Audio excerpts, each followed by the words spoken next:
ঢাকার সাভারের রানা প্লাজা ধসের ১১ বছর আজ।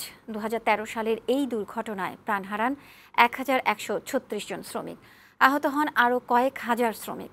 দিবসটি উপলক্ষে সকালে রানা প্লাজার ধ্বংসস্থলের সামনে স্থাপিত স্মৃতিস্তম্ভে শ্রদ্ধা নিবেদন করেন নিহতদের স্বজন ও বিভিন্ন শ্রমিক সংগঠনের নেতাকর্মীরা।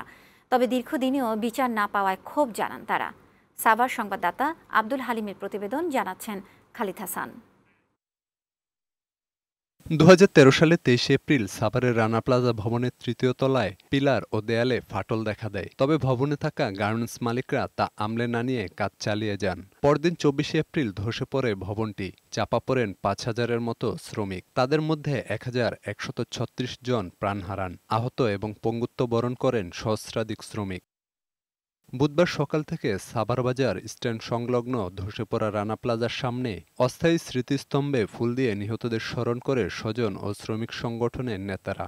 এ সময় ভবন মালিক সোহেল রানার সর্বোচ্চ শাস্তি ও ক্ষতিগ্রস্ত শ্রমিকদের পুনর্বাসনের দাবি জানান তারা।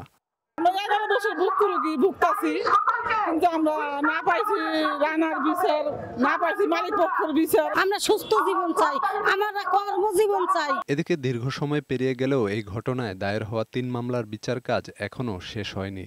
এতে হতাশ ক্ষতিগ্রস্ত শ্রমিক ও তাদের স্বজনরা।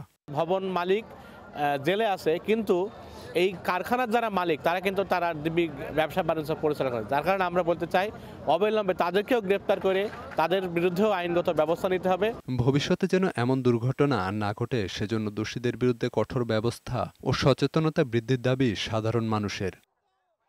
ডেস্ক রিপোর্ট, বৈশাখী সংবাদ।